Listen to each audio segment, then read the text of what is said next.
Hi, this is Alex from phpacademy.org, and this is a video tutorial for the new Boston.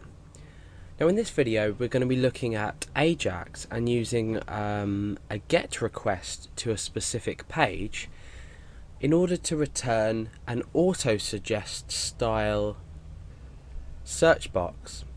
So you may have seen on Google, if you use Google as a search engine, you may see that when you type in a value, or you start to type in a value, you will actually receive a list of recommended results based on what you've typed. So if I was to start typing in PH, it may automatically suggest PHP for me because this is a popular result and it is displayed underneath the text box. Now there's a couple of things we won't be doing in this tutorial because this is just demonstrating how we can use Ajax with PHP.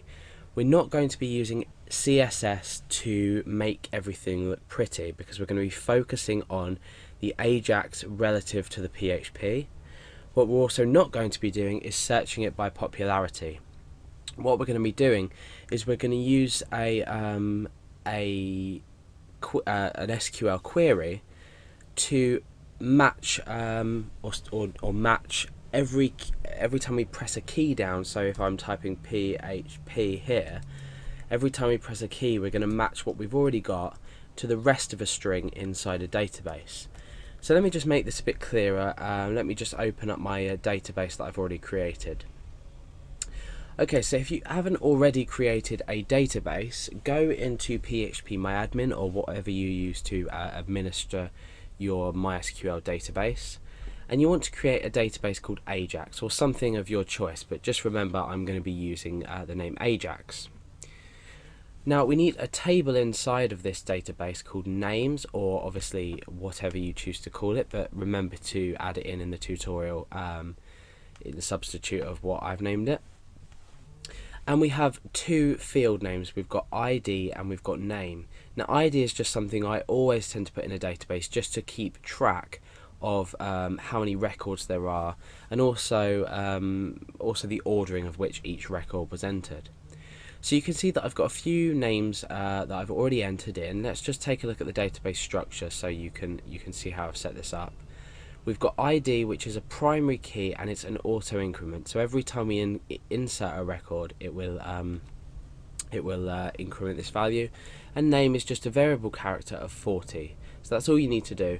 And then you want to put some dummy data inside your database, inside your table. Sorry.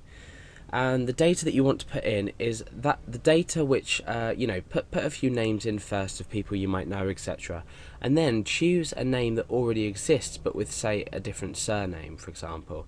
So when we start to type, let's just go back to context, when we start to type Alex like that, we'll get Alex Garrett and Alex Malcolm returned.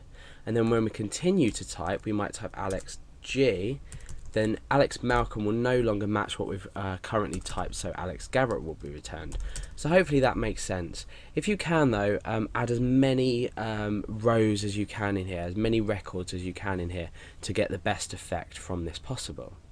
So what we're going to be doing is we're just going to be creating a text area or a text input box first of all, and we're not going to have a submit button obviously because as the user types we want the auto suggest to work, so we're going to do this via Ajax, and our search.inc.php file is going to do the searching for us.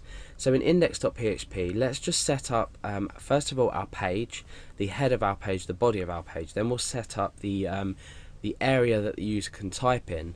We'll also then set up the div area where the results will be shown. So let's go ahead and create our HTML root tags. Let's go and do the head tags just underneath that, and body. So obviously feel free to properly set up your document. I'm just keeping this really clean and simple for the purposes of this tutorial. So in body, the first thing we want is a form. We don't need an action, and we don't need a method because we're not posting this form. This form is just going to, the reason we're creating this form is so we can access the elements inside the form. So I'm going to give it an ID, and I'm also going to give it a name. So the name and the ID, we're just going to call this search, and I'm going to end my form there. So inside the form, I want some text to tell me what to do. So I'm going to say type a name. And then underneath that, I'm going to have an input box, and this is type text. The name of this can be a keyword, because this is the place where we're typing keywords.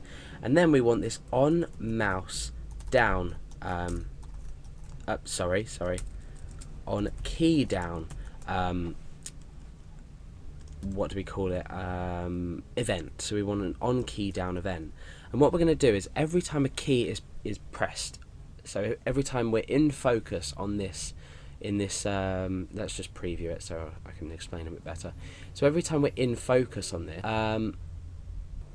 we can, we'll click in here and we'll start to type something, and every time we press a key down, so I'm pressing a key down now, the Ajax page or the Ajax code will load in this search.inc.php page that we have here.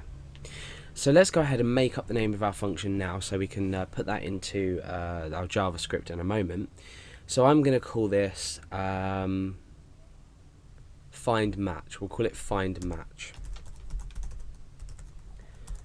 Okay, so obviously now that we have this find match function, we're going to need to add that function up here a bit later on inside JavaScript. So let's go and create our div. We need to create an ID for our div as well, because remember, within the Ajax we get this element by its ID, and then we load some HTML into this. And this HTML is going to be the returned values that we find from search.inc.php.